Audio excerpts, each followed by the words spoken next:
Radio gang కథలు. కపటపు నక్క మరియు మాంసం ముక్క.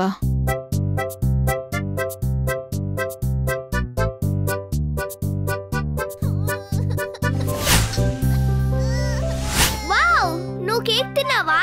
కానీ ఎందుకు బాధగా ఉన్నావు? నిజానికి నేను తినలేదు.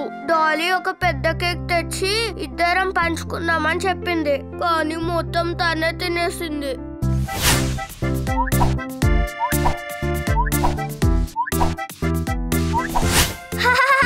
అయితే నిన్ను డాలీ మోసం చేసిందన్నమాట. నీకు కుక్క పిల్లి వాటాలు వేసుకున్న కథ చెప్తానుండు. ఈ కథ మిన్ను?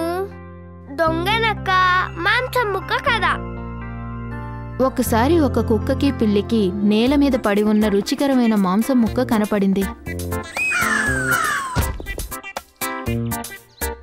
ఆ సమయంలో వాటికేం చేయాలో తెలియక ఆ ముక్క కోసం చాలాసేపు గొడవ పడ్డాయి.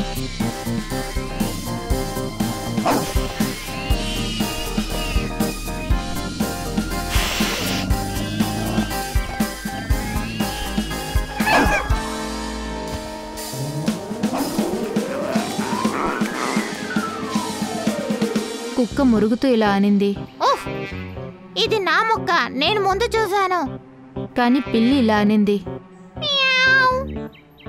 నేను ముందుగా దాన్ని తాకాను కాబట్టి అది నాకే దక్కుతుంది.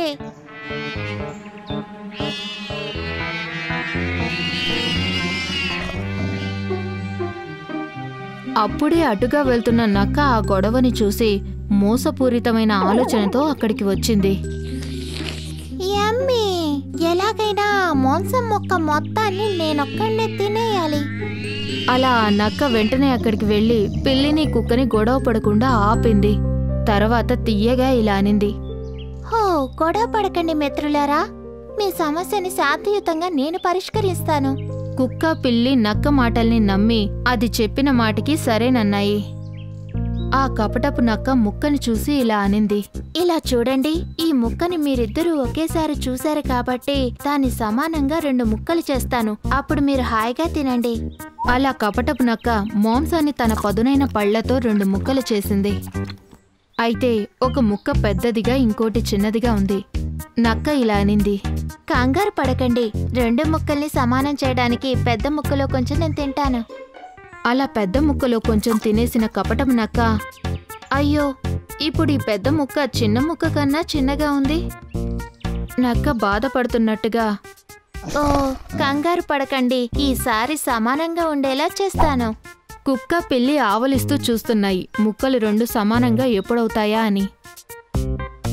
ఆ విధంగా కపటపు నక్క 2 ముక్కల్లో నుంచి కొంచెం కొంచెం తింటూ ఆఖరికి ముక్క మొత్తం తినేసింది. అయ్యో, నేనంతా తినేసేనే. కుక్కకి పిల్లికి కపటపు నక్క పన్నిన పన్నాగం అర్థమైంది. నక్క అక్కడి నుంచి పారిపోతూ ఇలా అనింది, మాంసం పెట్టినందుకు థాంక్స్. మూర్ఖంగా ఎవరిని గుడ్డిగా నమ్మకండి. మూర్ఖంతో కుక్క పిల్లి ఆకలితో మిగిలిపోయాయి. కాని ఎవరిని గుడ్డిగా నమ్మకూడదన్న పాఠం నేర్చుకున్నాయి. అవునవును, బాగా ఆలోచించాలి, ఎవరిని గుడ్డిగా నమ్మకూడదు. అవును వింటూ.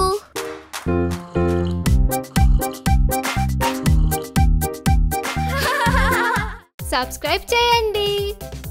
వేసవిలో ఒకరోజు అడవిలో దాహంగా ఉన్న ఒక చీమ నీళ్ల కోసం వెతుకుతూ ఒక చెరువు దగ్గరికి చేరింది. నీళ్లు తాగుదామని అది చెరువు గట్టు చివరికి వచ్చి నీళ్లల్లోకి తల వంచింది.